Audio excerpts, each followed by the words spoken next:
Good evening. This is Real Talk, and I'm your host, Dr. Sundiata Cha-Jua, and it is Real Talk, History as a Weapon for Black Liberation. Today's guest is Dr. Sharon Wright Alston, who is a professor of political science at the University of Florida in Gainesville. Her research focuses on American, urban, and African American political behavior and public policies. She is the author of Race, Power, and Political Emergence in Memphis, as well as The Transformation of Plantation Politics in the Mississippi Delta, Black Politics, Concentrated Poverty, and Social Capital in the Mississippi Delta. And in 2018, she published The Caribbeanization of Black Politics, Race, Group Consciousness, and political participation in America. And a recent book that's just come out entitled Beyond Racial Capitalism, Cooperatives in the African Diaspora. And she has a new edited book that will be out soon entitled Political Black Girl Magic, The Elections and Governance of Black Female Mayors. Dr. Alston has also published in several journal articles and book chapters, and is the co-lead editor of the American Political Science Review. Dr. Sharon Wright Alston, welcome. It's a pleasure to have you here, Sharon. This is a venture that's a little older than a year. Excuse me, Dr. Alston. Pleasure to have you here. Thank you. This is a venture that's a little bit older than a year, entitled Black Power Media. And it's a group of, I reckon now, nearly 20 folk who have different podcasts. And we try and focus on current politics, history, and the Black social as well as political movement. So, Dr. Alston, we're real formal on Real Talk. So it'll be brother, sister, Sharon, Sundiata as we move forward. So, this is the first time I've actually laid eyes on you, and since you did a podcast with the Ubuntu group in Champaign, Illinois, what was that, 2019, 2020? I'm thinking it was 2020, right? Yeah, it was during the pandemic. Yeah. That was truly a pleasure. But otherwise, it's been 20 years. Yeah, it's really been since my wedding in 2003. Okay. I'm almost sure that's when you and Helen came to my wedding. That was 20 years ago. Yeah, that's exactly what it was. That's what I was thinking. Wow. So what I'd like to do is, first, Helen's going to get on me if I don't say she sends her love. She's in Rio on her way back home, so she's not here. We're going to focus on the political and social situation in Florida. And we're really talking about, I guess I learned earlier this week that Black folks in Florida refer to him as DeSatanist. We're going to focus on Ron DeSatanist's policies to strangle the teaching of Black history and Black Africana studies either to death or into submission, right? Where it becomes a discipline that focuses on or pushes American patriotism and entrepreneurship. That's what they want. Now, however, I want to talk about your ideas from your previous work. Okay. And I want the audience to get a sense of who you are. So can you give us some background? And I'm working from Bill Cross's negrescence theory. So basically, I want to know how you became you in the context of being a Black scholar activist and developed your ideas, your interests, etc. So where are you from? What time period were you born? And what was the class background of the family in which you were raised? I'm originally from the city of Memphis, Tennessee. I was born in 1965. And so I was born in what's considered to be the post-civil rights era. It was after Civil Rights Act of 1964, Voting Rights Act of 1965. When Dr. King was assassinated in Memphis, I was only about 3 years old. As a matter of fact, I don't think I had turned three. I was only two. It's turning three in 1968. So my generation didn't grow up with the kind of harsh Southern segregation that my parents' generation did. My parents were both born and raised in the Mississippi Delta. They both were sharecroppers. My dad in 1938, my mom in 1940. And so they had just no opportunities. They lived the life that I studied and wrote about in both my books, but especially those first two, but especially one on Mississippi Delta. So that was where I was born. And I came of age probably I would say as a teenager during like the Jimmy Carter administration of the 70s and the Ronald Reagan years of the 80s, those 8 years during the Reagan era when, all of that, the things that were happening to the cities, the cuts in federal funding. I remember the day President Reagan was shot. And I always tell this story in my classes. I lived in an all Black neighborhood. Memphis was a polarized city. So it was once a white neighborhood and then racially mixed. And then in Memphis, when Black people moved in, white people moved out. So it was then later it was a Black working class neighborhood, all Black. And I remember the day President Reagan was shot, everybody, I won't say everybody, but a lot of people were really happy. And, there were all kinds of rumors because this was before the internet. So at first there were rumors that he was sick, he was going to die. Everybody was really glad. So that just tells you a little bit about the politics there. But yeah, I was raised in the South in Memphis, born and raised there. Okay, good. And this your work is expansive, but a large portion of it is on electoral behavior of African Americans and other African peoples in the U.S. But you also are looking at cooperatives.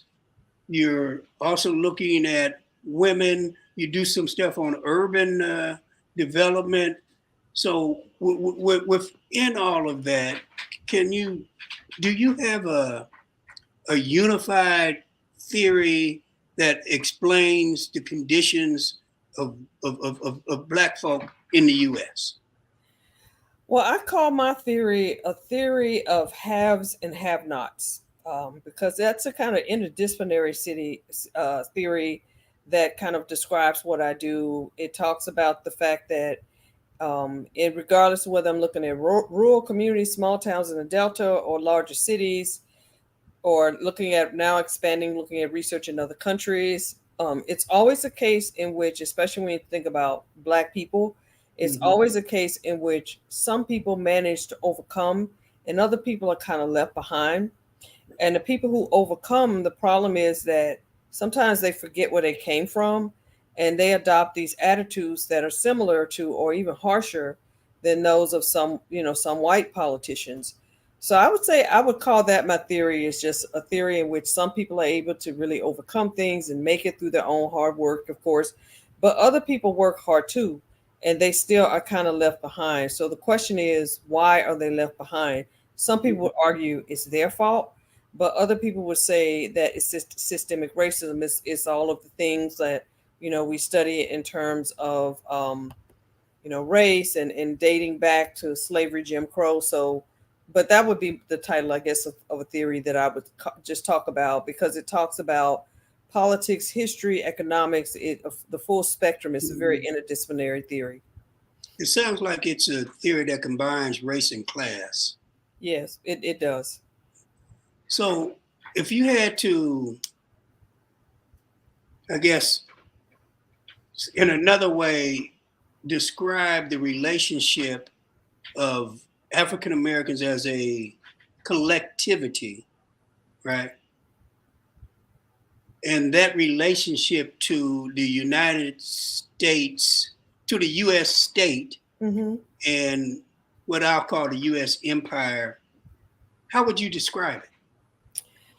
Well, I would describe the relationship that Black people have just to the state or just to the U.S. empire in general by just saying that there still is discrimination. So I just talked about the theory of haves and have-nots. But even if you are someone like President Obama, or someone like Oprah, someone who really has made it on a huge level, you still have to deal with racism and discrimination. The problem that we now are seeing in Florida and other places is that there are people who don't want you to talk about race. It's as if we don't talk about race in the past and present, it's as if that makes people feel comfortable. It's as if it didn't exist. So that's the relationship that we have to the state now. There's still problems with police brutality, with class issues that kind of tie into race issues, different abuses that have more of an impact in Black communities than in others, and even different situations like recently in my hometown, Tyree Nichols, the young African American man, he was beaten to death by Black officers. Yeah. So how do we explain situations like that? It's as if, no one really values Black lives, including sometimes our own people. What makes that kind of thing happen? So those are the questions when we think about our relationship to the state that we should be debating. Why are we, as a group, disadvantaged more often than other groups? What can we do about it? Whose fault is it? And then also, why do we treat each other the way that we do sometimes? When you brought up the Tyree Nichols beating and by Black officers, one of the things that was very clear in the early days of Black Power and its transition into electoral politics is that in that first wave of Black mayors, one of the things that we could count on that they would accomplish, because they weren't able to accomplish much economically, right? But one of the things we could expect is that police brutality in that city went down when we elected Black mayors. We're now 40 years from that moment. And as you just said, 5 Black officers, brutalized this young man. I don't want to get into the whole thing about local politics right now, because we're going to do that later, but it is striking, that particular change, right? Right. Yeah, absolutely.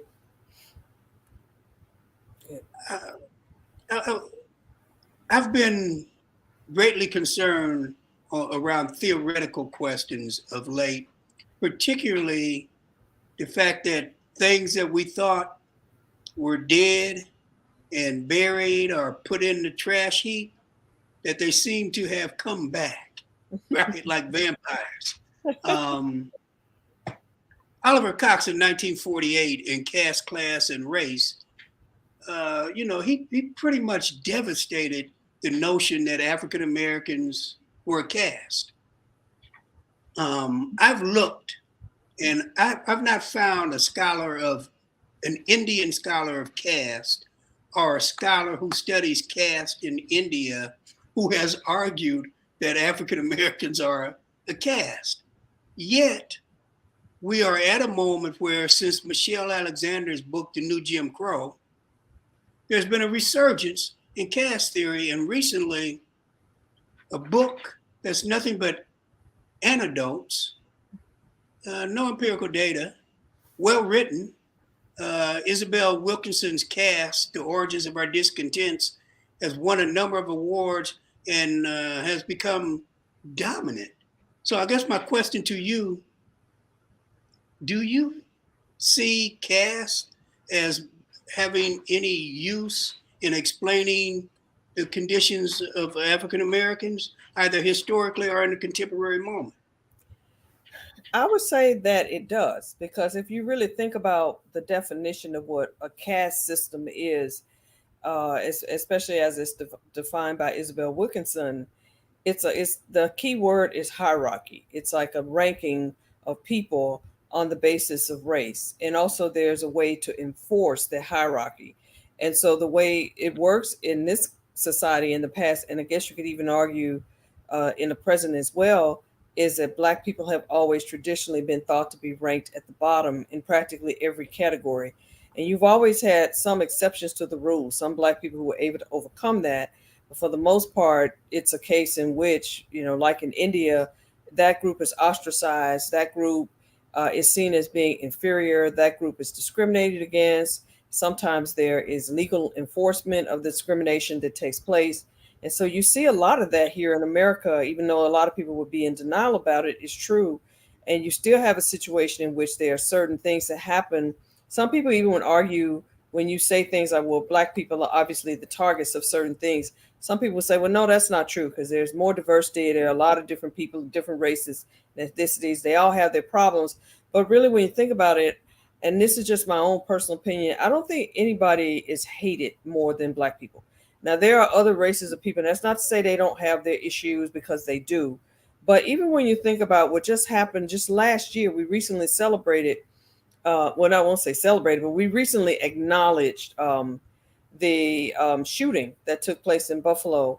The young white man, yeah, who had just watched this grocery store for months, had come from his home hours away to this predominantly Black neighborhood, this predominantly Black grocery store in a community that was once a food desert, and watched, and to see when was the busiest time of day, and watched the security guard that he later, of course, murdered, and then decided to just come on a Saturday afternoon, which is the most crowded day. It's the day most people aren't working. You go to the grocery store, you're just doing normal activities, and just gun people down because they were Black. And at first he showed no remorse. Eventually he did give, I guess, a fake apology, but I mean, it wasn't sincere. So, I mean, you see racialized crimes everywhere, but when you see things like that, that is just terrible. And even some people would say, well, we'll look at Uvalde. Yeah, but that, I don't really know if that's really the same thing, because it was a horrific crime. There's gun violence everywhere. But this was a case in which Black people were specifically targeted. And we don't even have to go so far as to talk about those types of mass shootings, mass murders, but just generally, when you think about just the way we get treated, and regardless of whether you're educated, uneducated, wealthier, or poor, we all tend to get treated badly. If you just really think about the job that you have and the people that you work with and the way that they get treated and the way that you get treated, who gets treated worse for the most part? Usually it's always us. So when you think about these theories, a lot of people would say, well, Black people, you focus on the past too much. We should think about what's happening today. Well, even when we think about what's happening today, there is a hierarchy, and it's always a case in which there's an intention to keep us at the bottom.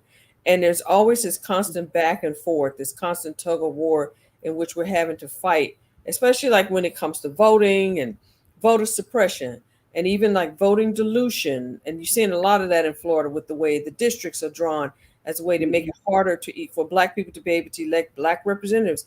Even those things are more subtle than the things that used to happen in the past, but it still is designed to make sure that we in some way are disenfranchised, or we are in some way are kept at the bottom. Yeah, no, absolutely. I think everything you said is absolutely, the historical evidence backs it, the contemporary evidence backs it. But I'm not sure that's caste. Well, because in India you have the Varna, and that's the big division, and each Varna has caste. Caste are occupational groups, okay. And you can have a caste that's quite wealthy, but ranked lower socially. Mm-hmm. Black people suffer something different than that. And in the 60s, the dominant thought was that it was internal colonialism. Mm-hmm. And I was always impressed by Robert Allen's enunciation of that. But I did some reading, and it turns out that Mary McLeod Bethune, who is a standard liberal, militant on the front lines fighting, but a liberal, when she began working with the UN and meeting Africans, she reached the conclusion that Black people in the US, I guess we were called Negroes then, that we were colonized similarly to Africans. I know other people have put out a theory around what they call race, but the point is that, I think this caste thing doesn't take us very far. But anyway, I want to talk about your current work. I want to talk about some of your early work, particularly the stuff you did on the South, those first two books. Mm-hmm. And can you first of all, just give us a description of the book on Memphis, what your questions were, what you found, why it's significant, and then talk about the Mississippi Delta. Now, I don't want to mischaracterize, but I mean, Memphis is in the Delta, but you're talking about, on the one hand, urban place, and then on the other, you're talking about the smaller rural communities and towns. So, Right. Yeah, Memphis is really close to the Delta. Some people even nickname Memphis as being the capital of the Mississippi because it's like I grew up in an area that was right across the Mississippi line. So my parents were among, you've heard of the Great Migration. They were among the people who left the Mississippi. They both were born in Robinsonville, which is a really small town. where is it located in Mississippi? North, south, central? It's located in the Delta, in the northern part of the Delta. It's in Tunica County, where all the casinos are, which is what my second book was about. And it's like the northwestern part of Mississippi, in the heart of the Delta. So my parents were born there, and Memphis is just only slightly north of there. Probably, I won't even say if it's like an hour away, but it's slightly north of there. So I wrote my first book on the basis of just growing up in Memphis and seeing. One thing about Memphis that I was always fascinated by is that politics was always big business. I mean, it was always being discussed. Even from the time I was very young, Memphis was always a very political town. And unlike a lot of other southern cities, Black people in Memphis had the ability to vote long before the Voting Rights Act. Now, there was a political machine there. Now, let me ask you, when you say Black people, is this prior to Smith v. Wright, 1944? Yeah, Black people had the right to vote in Memphis long before other cities received that right. So they were able to vote. They were not disfranchised, like, when you think about places in Mississippi where they couldn't even think about registering. Right. Black people registered and voted in the city of Memphis. And there was something called the Crump machine that made it hard for them to be able to really elect the people they wanted. But they were able to vote. Give our audience some background. The Crump machine. What's his name? Who is he? What time period? Yeah. What's his politics? Yeah, well, he's now deceased, but E.H. Crump was. Wait, he's still alive? No. Oh, I think he's no longer alive. Did I say that? Yeah, but E.H. Crump is the person that the Crump machine was named after. And he was someone who established, he was a man like of humble means who married a wealthy woman and was able to build this political machine and have all this power. He served as mayor of Memphis. He was able to determine who won. If you think about Chicago, if you know anything about Chicago politics and the Daily Machine, it was sort of like that. And so he was able to make it. And there was a rumor that I talk about in the book that he would just bribe Black people for their votes. The machines, of course, were all very corrupt, including the Crump machine. But Black people were able to vote. And if they supported E.H. Crump, he would do some things in their neighborhoods. Like if they had potholes, occasionally he would do some things, but they never really had any real power. So that was the case. But mostly my first book deals with my dissertation, which looked at the reason why it took so long for Memphis to finally elect its first Black mayor. And that wasn't until 1991. I grew up in Memphis watching Black people running for mayor unsuccessfully for many years. And I always wondered, why does the city have such a large Black population, but we can't elect a Black mayor? And so that was the main question that I looked at in the first book. Can I stop you there? Yeah. And, you said it took Memphis a very long time. And I remember that St. Louis elected their first Black mayor at a similar moment in history, right? Mm-hmm. And for our audience, can you put that located historically in terms of the trajectory when most cities with large Black populations elected Black mayors? Yeah, I think that both of them are similar in a way, in the sense that both of the cities, Memphis and St. Louis, are both the cities where a lot of people moved during the Great Migration. They left the South and they moved. Memphis is still Southern, but it wasn't Mississippi. So they moved further north. And one problem in Memphis was that, racial polarization was the issue in both cities, but especially in Memphis, because typically, especially during the 1970s and 80s, you would have a Black candidate who would run and who would manage to make it to the runoff. But there was this runoff requirement that said that you had to win by 50% plus at least one additional vote. And that was the problem because at least in 1982, there was a special election in which there was an African American, very prominent pastor by the name of J.O. Patterson, who managed to get the majority support in the in the general election. And if it had been just the general election, he would have won. But with the runoff requirement, he didn't get above the 50% threshold. So he had to compete again. There would always be a white candidate versus a black candidate, and the overwhelming majority of white people would vote for the white candidate, and the white candidate would win. But what was the demographic distribution? Were black people majority, or were they just like 40% or something? I would say black people became the majority around 1987. And before that, they still had a sizable population, like in the 30%, 40 percentile range. But 1987 was when they finally had a majority black pop city. The problem was that even though they had the black population, they didn't necessarily have the black voting age population. And then also in 1987, they split the black vote. That was another big problem. There were 7 black candidates running, and the vote was split, and 1 white candidate. So the white people, well, I hate to say the white people, but the majority of white people voted for the white person, and the black people voted for all these different people. And even though it was a predominantly black city, they had a white mayor. So, and finally in 1991, they selected W.W. Harrington, who was the former school superintendent, as the city's first black mayor. And he was able to win because they selected him as the one consensus candidate, is what they called it. And they made an agreement, the candidates who were planning to run, that they would have like a meeting, and whoever won the most votes at the meeting would be the one person who would run, and the other black candidates would agree to not enter the race. And it was very supporting.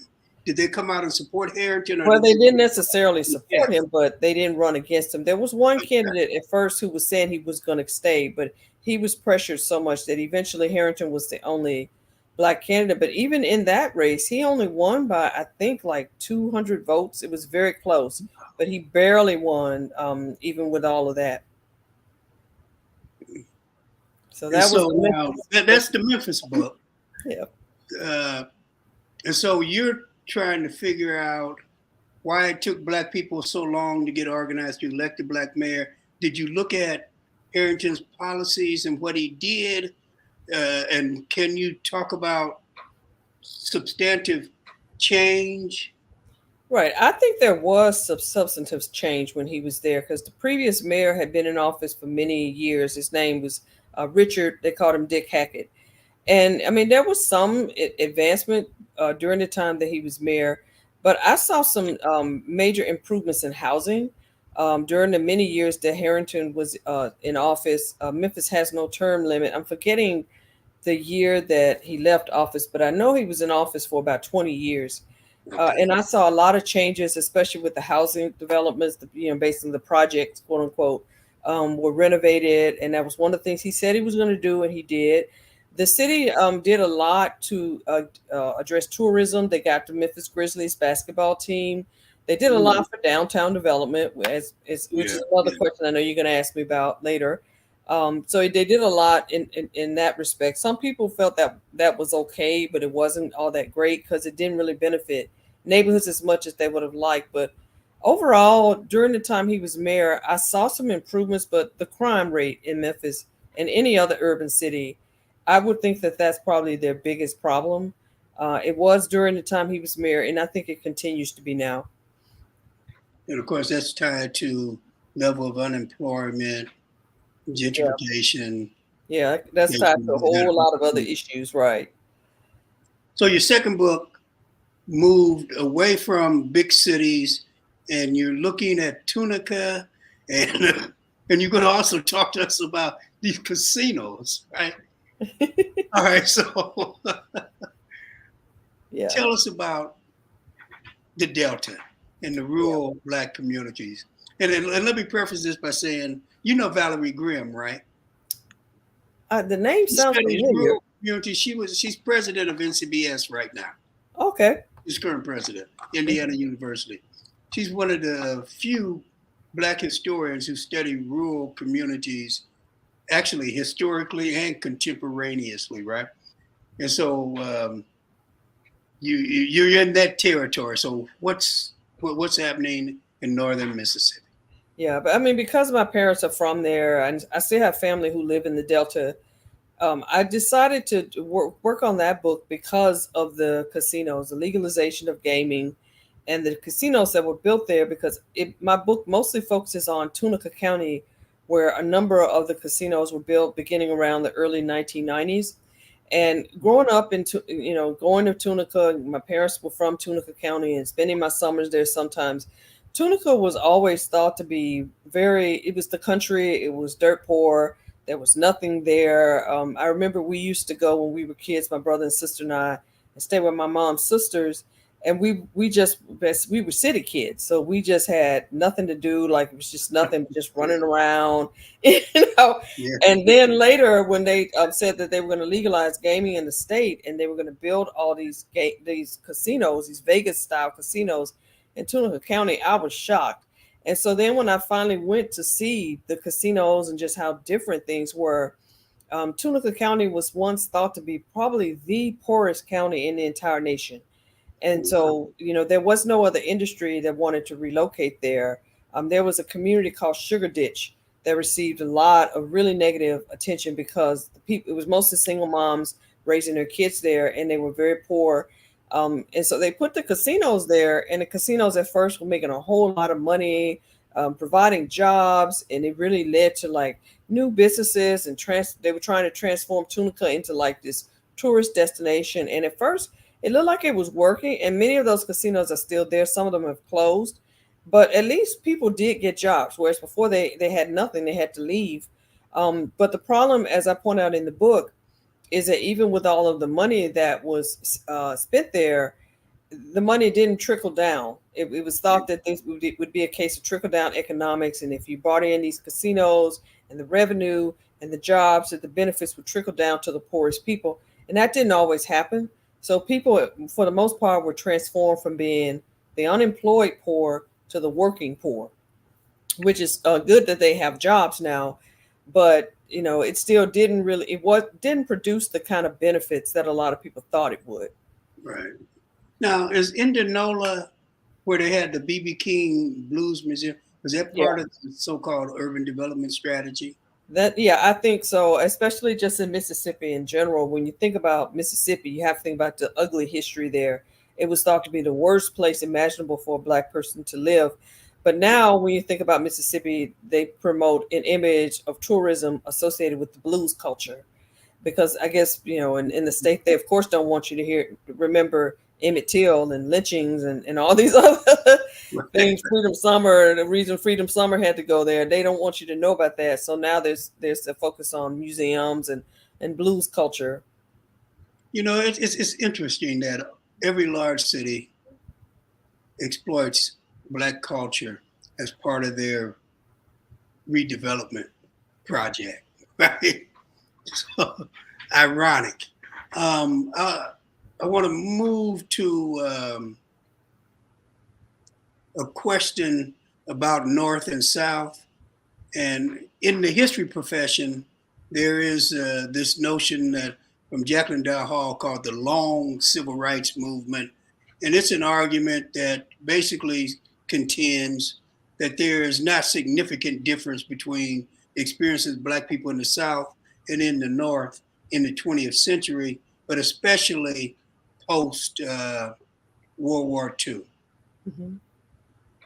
And in the words of one of the long movement theorists, Jean Theo Harris, she says, quote, "The South was not some benighted other," unquote.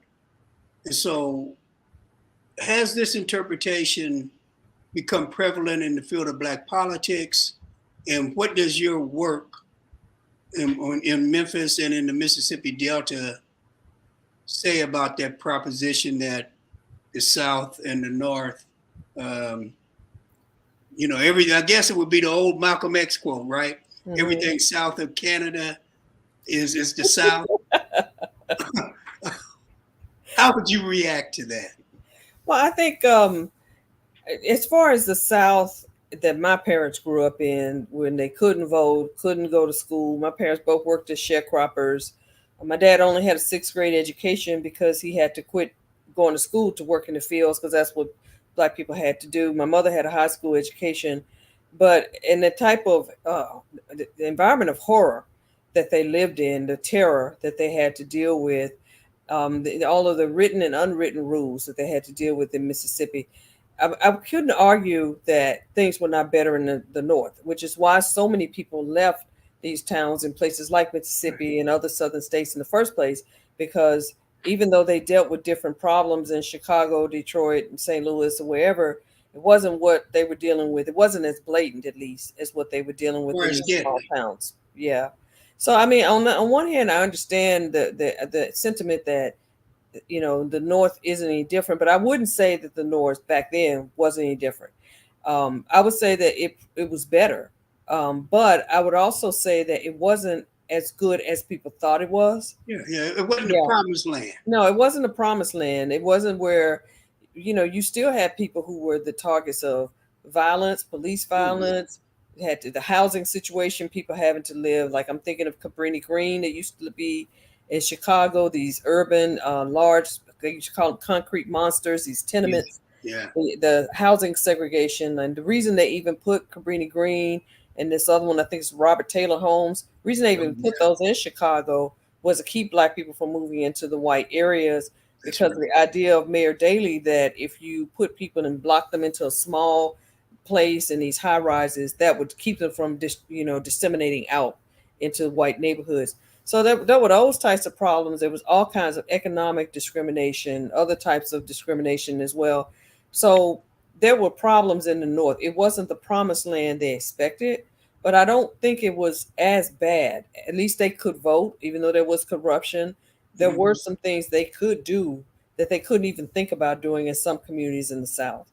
Income was higher, had a greater possibility of attaining wealth, power, all of those things. And there were some laws and policies. I mean, I think every city of any size in the North had a human relations commission and did some minor things.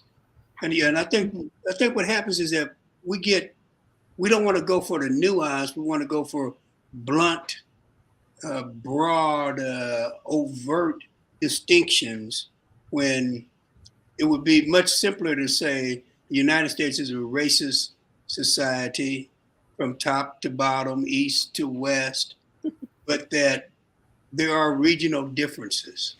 Right, exactly. Are exploited. Yeah. So I want you to talk about this notion of Caribbeanization of Black politics, and I'll put out just a simple statistic, and then you just explain to me what's going on.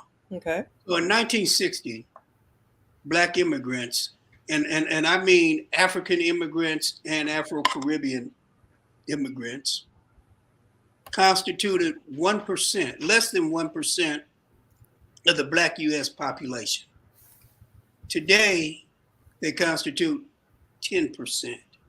And I'm assuming that your idea of Caribbeanization of Black politics is reflecting the migration since the 1980s, in which in fact, more Africans have moved into the United States since 1980 than were brought through the European slave trade. So this notion of Caribbeanization, does it fit in with, does it contradict, is it somewhere in between the Michael Dawson theory of what's been called linked faith, or the Black linked fate, or the Black utility heuristic that says that Black people as a group have become cohesive because of the oppression that we experience in the development of common culture? So what do you have to say to that in terms of Caribbean populations? Yeah.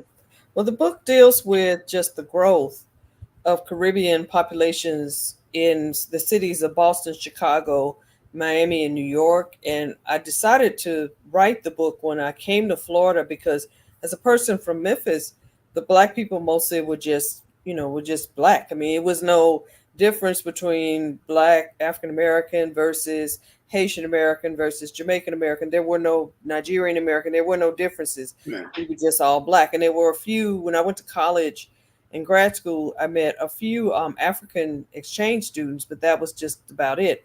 But now there's been a large growth of Caribbean born blacks, and then also their children. Many of them had parents who came here as immigrants, and now, they were born here or their parents brought them here when they were young. And many of them are the kind of students that I teach at Florida. And I was really just fascinated by the things that they would say in class, and they would talk about their parents' views and their experiences, especially the Haitian students that grew up with in Miami, whose parents brought them here, I guess, during the late 70s, early 80s, and all the hostility that they Can had you to share deal with. some of the things they say? Oh, it's fascinating.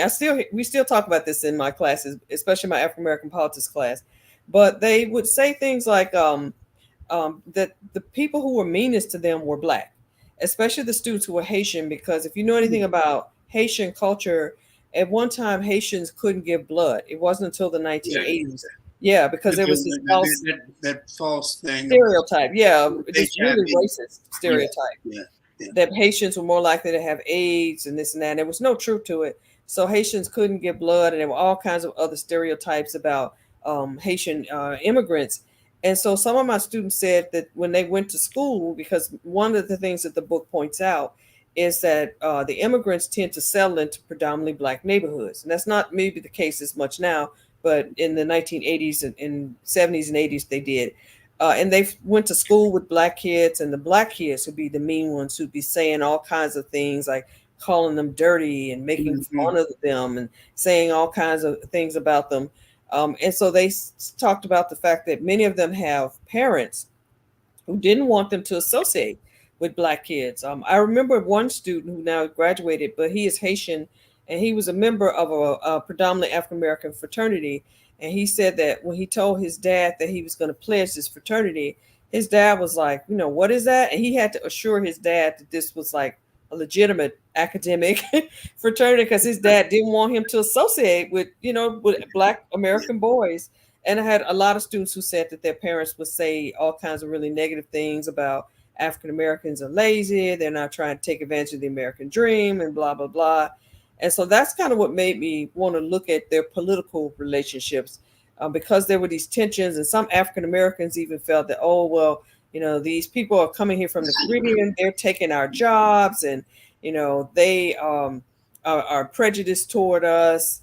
And so there were all these tensions that the students would tell me about. And I wanted to see if that was true.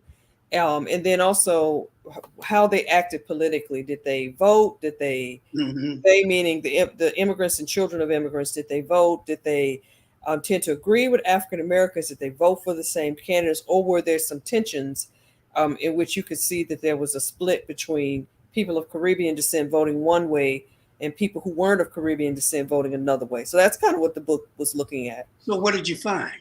So I found that there were, of course, differences, but I also found that on some issues, especially in each of the cities, whenever there was an incident of police brutality. Okay, each of the cities. Which cities? The cities of Boston, Chicago, Miami, and New York City are the ones that I looked at. So in each of those cities, when there was any type of issue, especially like pertaining to police brutality, especially if there was a white officer who had done something to abuse a black man, whether he be Caribbean or non-Caribbean, that they would come together on that. So they were able to always put their differences aside.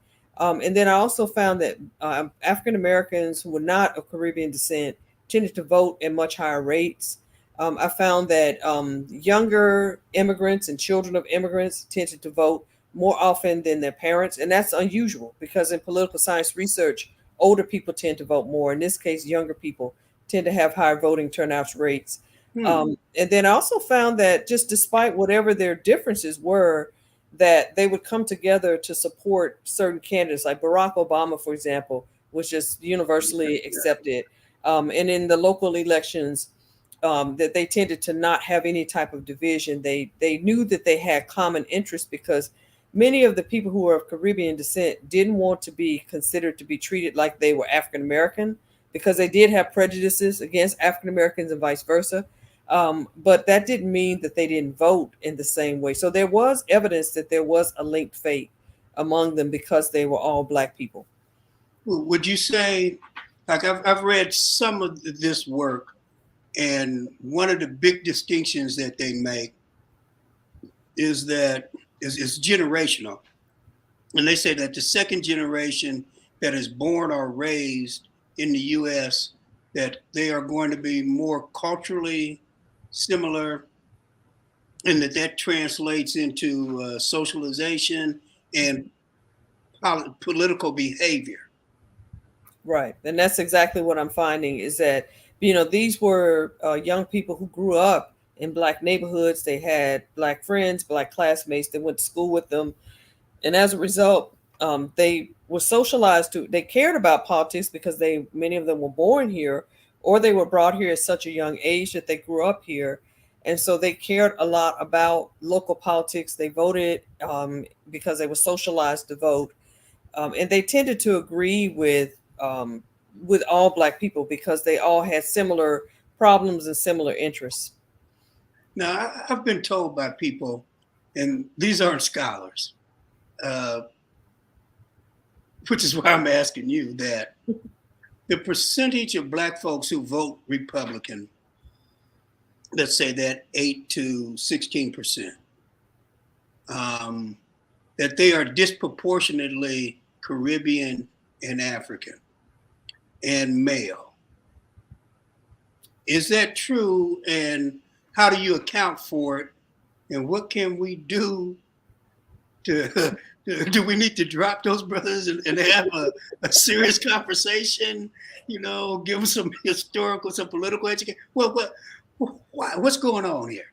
Well, you're right, because that's one of the things, like I've written op-eds about this as far as the Black people who vote for Republicans. They do tend to be, first of all, they tend to be of higher incomes. They tend to have higher education levels. They tend to be male. And also I'm finding, this is kind of on a different topic, but Black men are, when a Black woman is running, like for example, Stacey Abrams, Black men are more likely to vote for a white male opponent. So they are less likely to vote for Black women sometimes. I knew that happened with Abrams. Is it, how does class and generation factor in here, Sharon?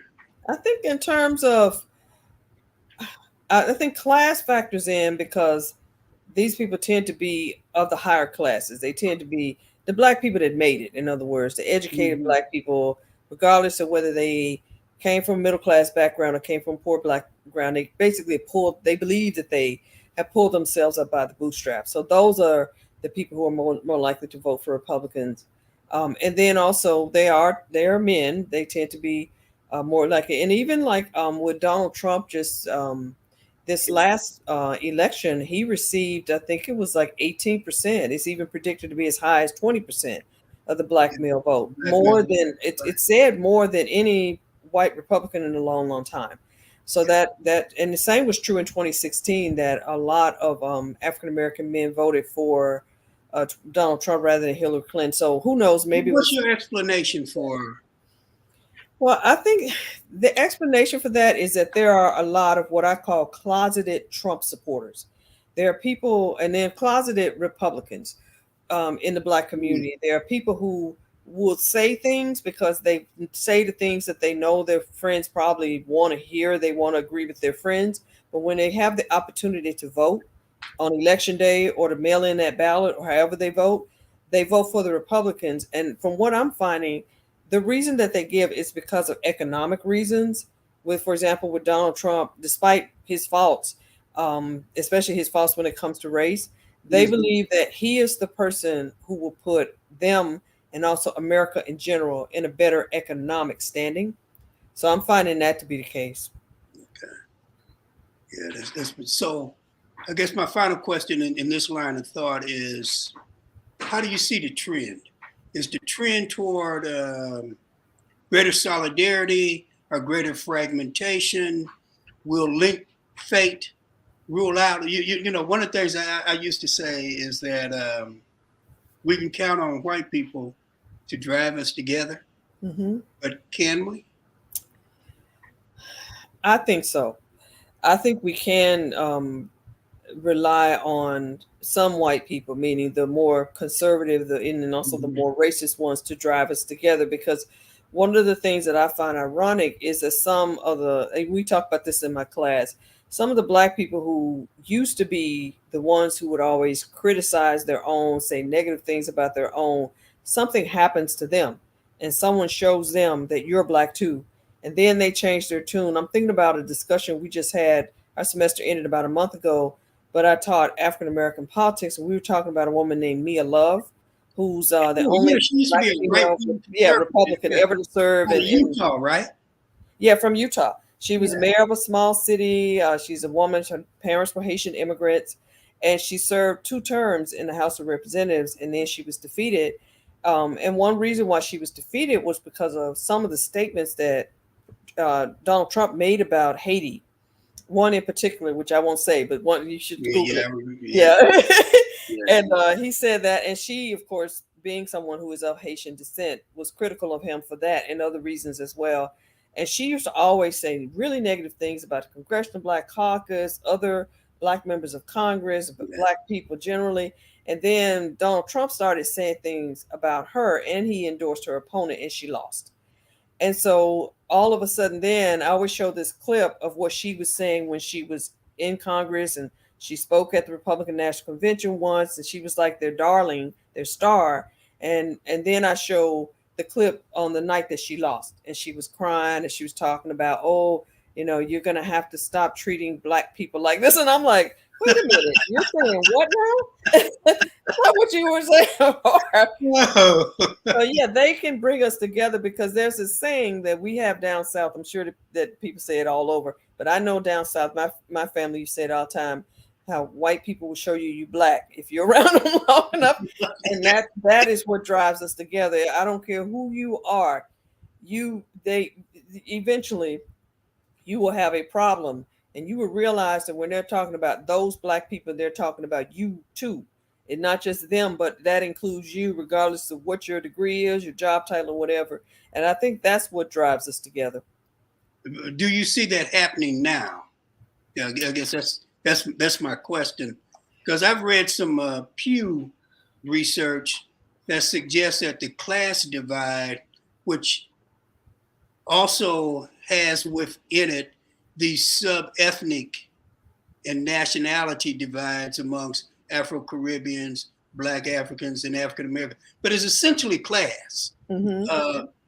That some of the things suggest that people are making arguments that the Black poor are not part of their population, including wealthy African Americans. Yeah, there are different right. I mean, you remember when Henry Louis Gates did this show, one of his documentaries, and they were in Chicago, and there was this young man who was catching the bus to go work at a McDonald's, and he had to be on the bus for like 5 miles or something, and Gates says that there's as much difference between me and that boy as the man on the moon. That's a kind of class sentiment that's congealing amongst the Black elite. You know, and Jay-Z, who I've never understood why people like him. I'm not talking about his wordplay and his skill as a vocalist, right? I'm talking about his ideas. And he's got this thing where he's talking about the new Black elite, and you know, I mean, just a worship of crass wealth. That's becoming very prevalent in a sector of our community, but a powerful sector. To some degree, there is, but I don't know if I would say that they reflect the norm. I think there's always been a class divide. Even when you think about going back to W.B. Du Bois and Town to 10th, there's always been a class divide. And then also there's always been a class divide in some way that's also linked to colorism, with light skin versus dark skin. There always have been these different divisions.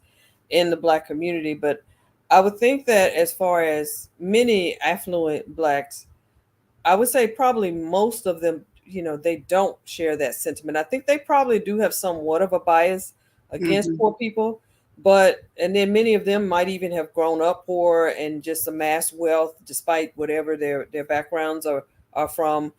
But I don't think that most of them have that type of divide. I think they definitely have a prejudice in the sense that, these are people who live in certain really nice neighborhoods, and they Mm-hmm. don't want poor people in their communities because they believe that's going to bring their community down.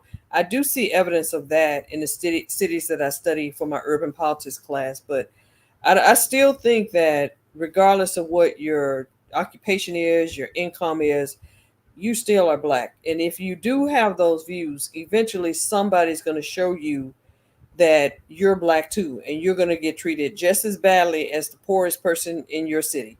Yeah, yeah. I think that Dawson's linked faith still holds. I Mm-hmm. think it might be a bit weaker, Yeah. but okay. I want to move on to one of your more contemporary works. I don't know if it's contemporary because it's got some historical aspect, but your more recent work. How's Okay. that? Okay. One of the first guests I had on my show was Jessica Gardner Nebhard to discuss collective courage, the history of African American cooperative economic thought. So I was really, really pleased to see your work. Mm-hmm. And so, can you do some things that is very thought provoking, in that you're linking? I mean, your book on cooperatives is entitled "Beyond Racial Capitalism: Cooperatives in the African Diaspora." So on the one hand, it's international, it's Mm-hmm. Pan-African in scope, but you're also talking about cooperatives as a political response to racial capitalism. Can Mm-hmm. you dive into that and explain it for our audience? And yeah, Mm-hmm. I'm just thrilled to hear this. Yeah, this is a book that we just received a copy of it about a month ago. We were mostly working on it during the pandemic. It's an edited book, and I'm editing it with Carolyn Shanaz Hossain of the University of Toronto, who's written extensively. She wrote an award-winning book entitled "Politicized Microfinance." So she's done a lot of work on this. And I met Caroline several years ago, and I had read her book, and I talked to her at a conference, and we became good friends. And I was really pleased when she invited me to be one of the co-editors on the book with her. And the other person is Kevin Edmonds, who is a young professor who is now also in Toronto, Toronto, Canada. And so the book looks at work that Caroline had been doing for quite some time. I also have a chapter on Washington, D.C. and New York City. Before I met Caroline several years ago, I had never really heard of this. We call them money pools in America, but they're Yeah, called yeah, different yeah. names in other places. And so these are women, a lot of them are poor women in their communities who are pooling their money together. So the way it works is that every month someone will put a certain amount of money into this pot of money. And then a person that they trust in the community will oversee it. And so every month, you put in a certain amount, and the members take turns getting the whatever you collect. So one month I might get it, next month you might get it. And it's mostly women that we're looking at who do this in different countries. And it's a response to, in many of these cases, these are women who are in like underdeveloped nations where they don't really have a lot of banks. But even if they do, they can't get a loan if they're trying to buy a house. You can't just go into a bank and apply for a loan for a house or a loan for a car. And so they use this as a way to get money to sustain themselves. And also, in some situations, you have women who've been in abusive relationships with men and they're trying to get out of these relationships. So they use the money for that purpose. So we looked at, cities in Brazil, in Canada, the Caribbean, DC and New York here, New Jersey. And we just looked at different ways that women come together as a way to empower themselves and to empower their communities. And this is how Motown Records was started. Yeah. Through Yeah. that process. And it's a process that was probably throughout the African continent, but certainly direct links from West Africa to the U.S. in terms of the European slave trade. That was one of the practices that we've continued as a kind of African tradition. Right. Yeah, we point that out in the book too. We give all that extensive history. So, how's the talk about the beyond racial capitalism part of this for me? Well, I mean, it's the title of it is Beyond Racial Capitalism because of all of the over the years, scholars have found several problems with the capitalist system, not just in America, but in other countries as well. The exploitative nature of it, the emphasis on individualism, on competition. And so in this situation, you have women who we call it being politicized cooperation. It's also called solidarity economics, working together in solidarity to help each other. And that's something in America, if you had something in this, especially in a lot of poor communities here, people would view it with suspicion because in America, we kind of just are living in a culture where we don't think we can trust each other, especially when it comes to anything pertaining to money. So in the book, we talk about in the various communities where they engage in these different cooperatives and the way that they're able to gain trust and the way that they're able to avoid problems that we would have in America, like pyramid schemes and that type of things, the matter of suspicion.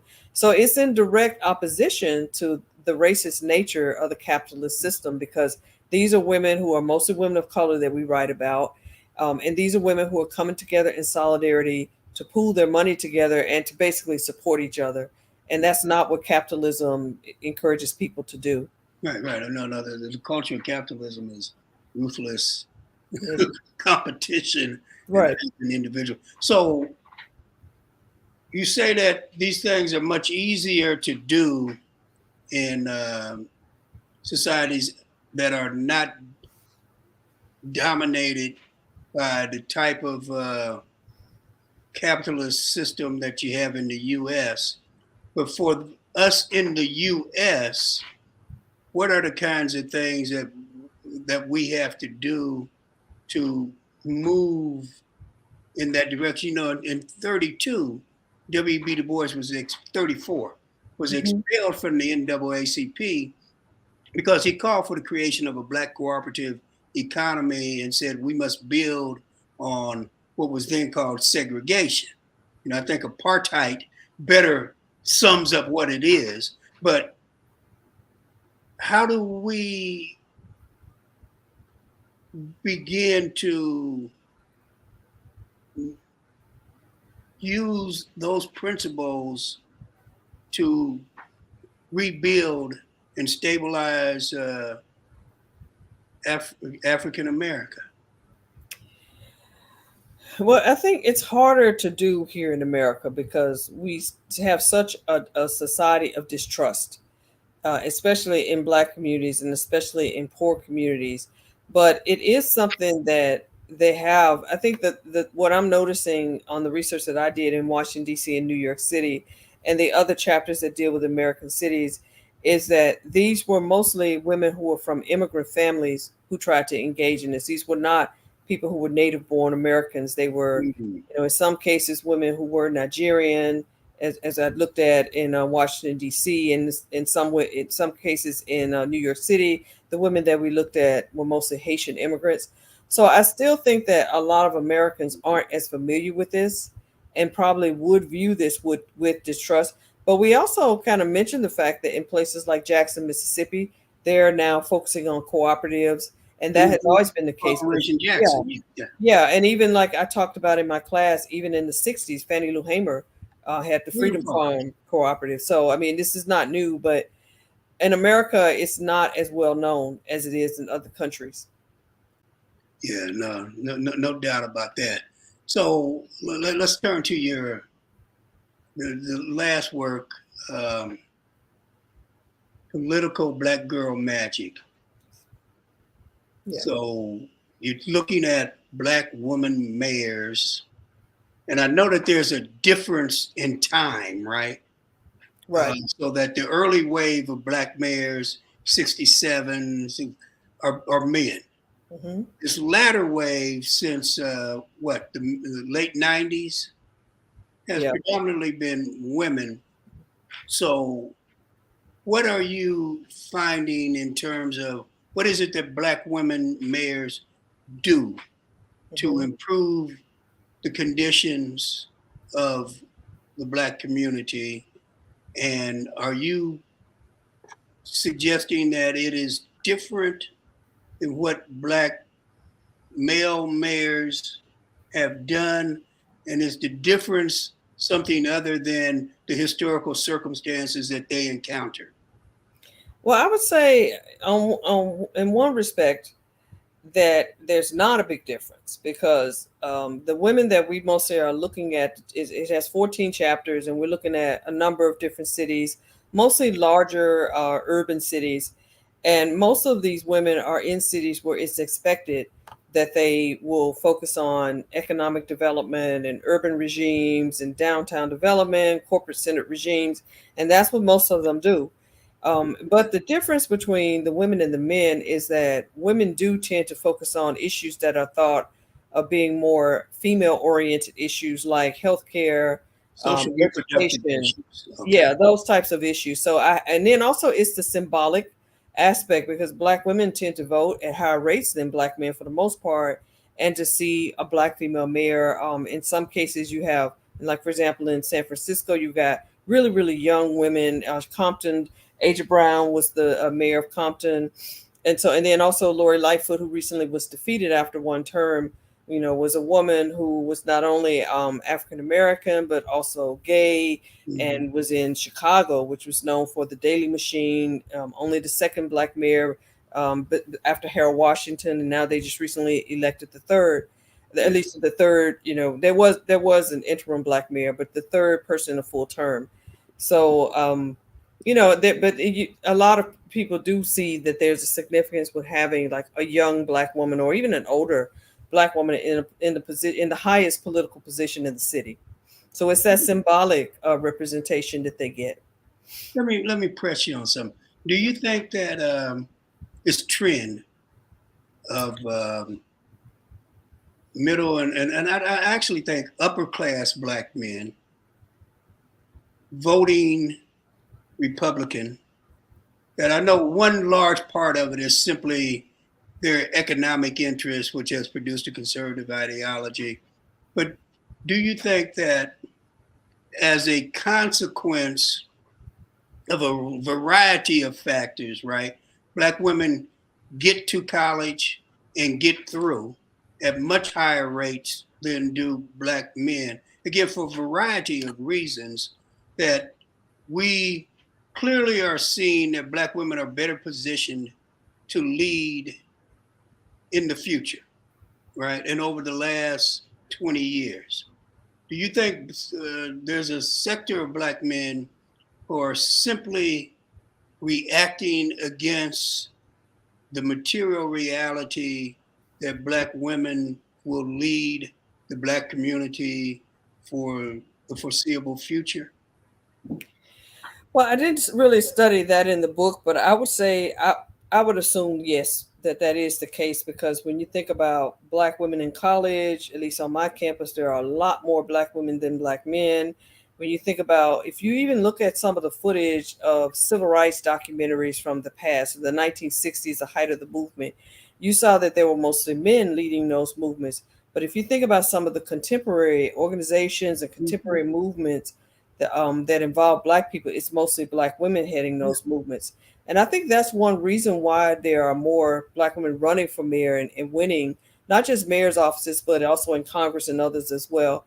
But it could be that is a reaction because, I mean, we may not want to admit it, but we do have a situation in which there are a lot more Black women in college and even, I guess, it looks like in some professions than Black men.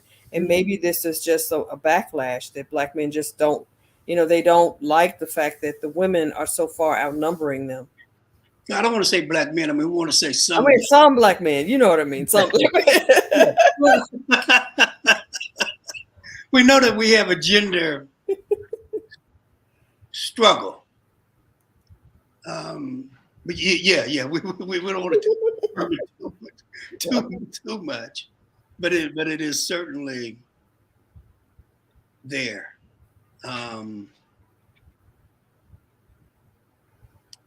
So what do we do?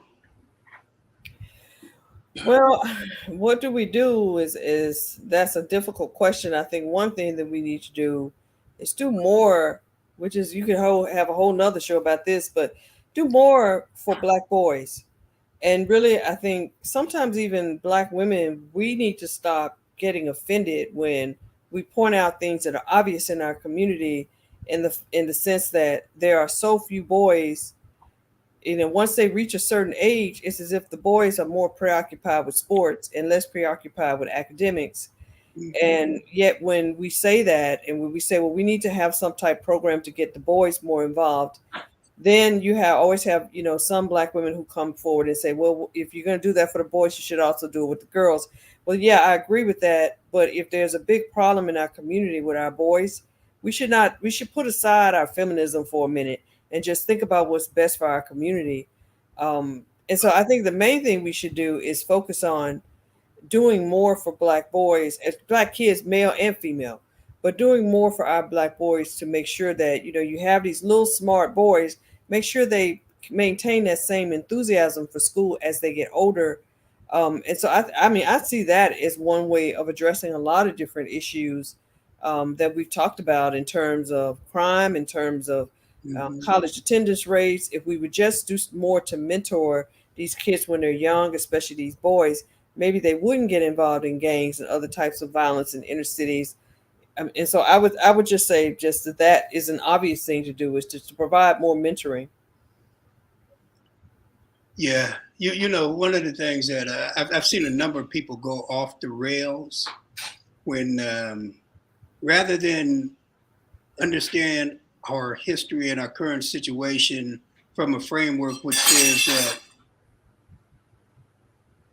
that when it comes to gender, Black men and Black women are ruthlessly oppressed in this society, but in different ways. And so any conversation about the most oppressed is an absurd discussion because it simply takes different forms, right? And because we get so much into trying to raise up small niche groups, as opposed to looking at how the material conditions play themselves out, and that we understand that there's different ways of oppressing different sectors of our community. But at the end of the day, this is a system that is against us, right? It's a system that's against us, and it's rooted in class. It has gender inflections. It's got sexuality inflections. You got a host of shit. But it's against us. Yeah. So, Sharon, I'm going to look at the chat. There's been more statements than questions, but yeah. But one of the statements here is a kind of suggestion. I want you to respond to it. And there's I can't pronounce the person name. The ending is Yama. But what this person says is that maybe change curriculum and what's being fed to them. And I know that there's been a lot of people who have argued that the pedagogical style that changes after third grade discriminates against males, and particularly Black boys. Could you want to respond to some of that? Well, I don't know if I've ever studied anything about the curriculum, but I just still think that there should be more mentoring, because my sister is a former teacher and she also is a principal, and she tells me that some of the things that I've mentioned about, she once said that when she was an elementary school teacher, she said by the time they get to the 6th grade, sometimes they don't even try, meaning the boys. They've given up, yeah. Yeah, so I just still think that mentoring is But why does she think what does she think has happened? When you talk to white folks, they're going to tell you it's the home and the community, but we know there's something in the school. Yeah. Something with the teachers, there's something with the pedagogy, there's something with the curriculum. Right. I think that it is partly the curriculum, and it's ironic, especially since I'm here in Florida. All the things we're fighting here, to be able to teach things, just even to adults, and definitely, to kids, banning books and everything. But I think it is the need for the curriculum. But I also want to say that I think it's more our responsibility to educate our children instead of expecting them to learn things at school. I mean, one of the things that we've been doing here in Florida, because they've been banning so many books, is that friends of mine and I have been trying to just collect children's books and just give them out, because you can't stop us from doing that. You can stop us from having certain books in the schools, but if I decide to just get some friends together and just find some books and just give them out to kids, I have every right to do that. I'm not breaking any law by doing that. So we have to do more to take the initiative to try to educate our own kids instead of expecting schools to do it. Because I mean, face it, and not just here in Florida, but around the world, around the nation, especially, there's an effort to try to deny Black history and not have certain things be taught. Um, and we have to make sure that we educate our own kids about our history, because we assume that kids know things, but even some of the college students that I have in my classes, they have no idea. I was in class this semester, and I mentioned Shirley Chisholm. I had 60 students, and I asked, I said, how many of you heard of Shirley Chisholm? 2 people raised their hand. Yeah. So we have to do more to educate our own children. No, absolutely. Now in Florida, and somehow we got swept. I got swept. Let's come back in the minutes that we have left. The Association for the Study of African American Life and History. We have six branches in Florida, from south to north, and they formed something called the Florida Coalition. 4 of them have started, meaning that they've actually opened, or they're in the process of developing freedom schools as one response to what the Satanists is doing. How do you see? I mean, what you just said. We as a community, as a nation of people, we need to use the institutions that we control to teach our history and culture, and we don't do it. Mm-hmm. So how do you see us transforming that? Because it's clear to me, Florida is ground zero, but this this nasty thread of racism is weaving its way all across the country like a tree root. Right. Yeah. You're absolutely right. And I think the idea of freedom schools, when I think about that, I think about the Mississippi Delta Freedom Summer and other communities where people educated their own children. That's something that we're going to have to do.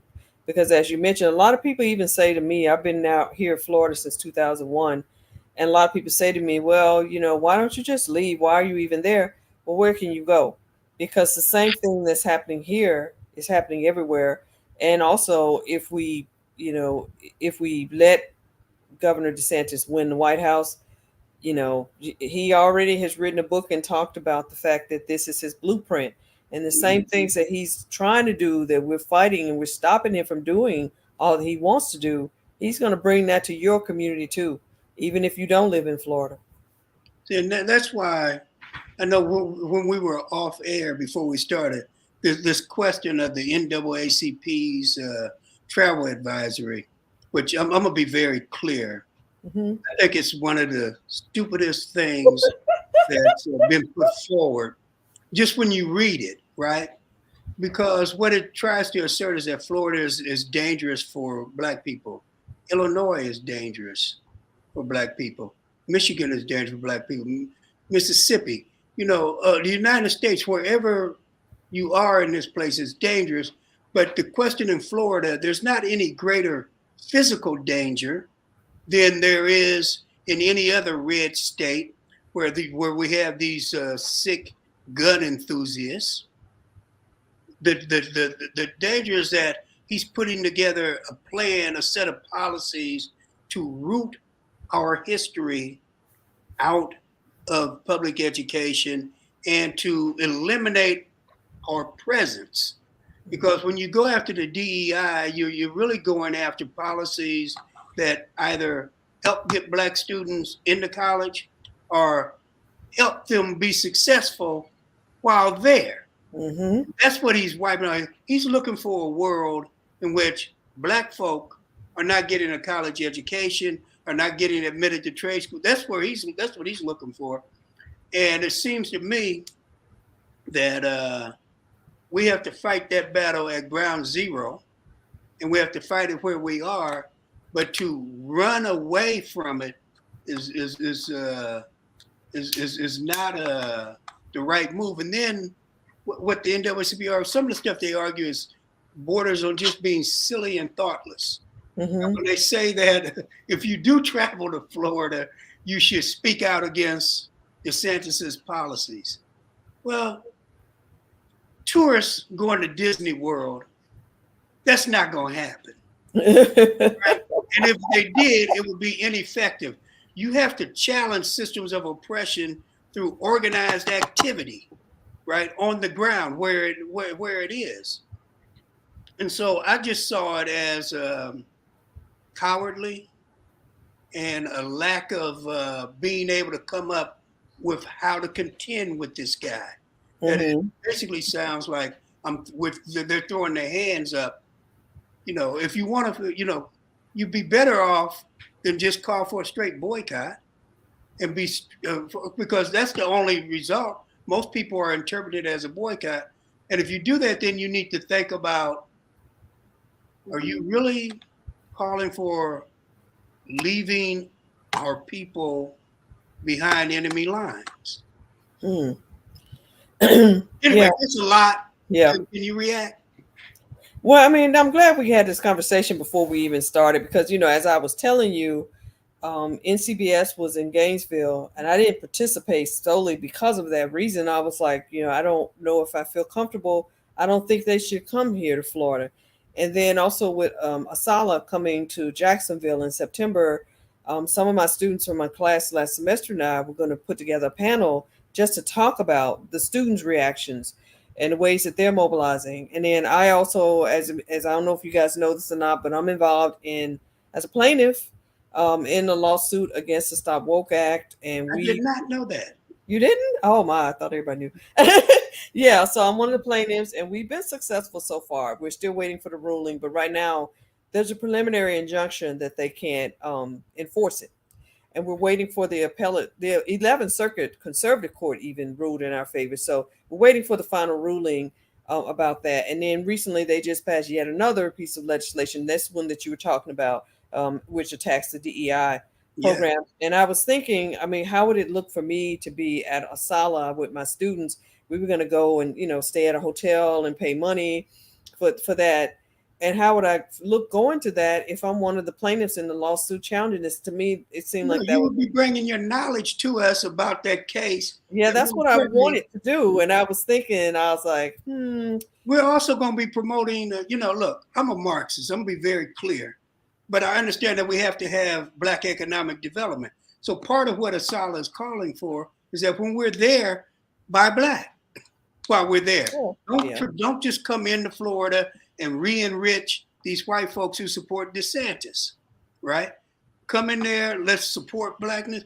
We're creating programs. That Tuesday night, we're going to have a huge rally at Bethel Church. We're going to do some banned book readings. We've got a panel on freedom schools that's being put together by the Florida Coalition, the branches there. We've got 3 other panels. We got panels of students. What you were suggesting that you were going to do, that's precisely what you should do, because that raises the contradiction, right? And if the NAACP has said, send money to support the suit that that you're a plaintiff in, those are the kinds of things that we have to do. Send money to the solid chapters that are starting freedom schools. Go down and volunteer. You know what I mean? The civil rights movement, the Black Power movement, they call for Blacks in the places that were least under threat to come to the places that were most under threat and give their talents. Mm-hmm. Why would this be different? Yeah, you're absolutely right. I'm glad we had this conversation.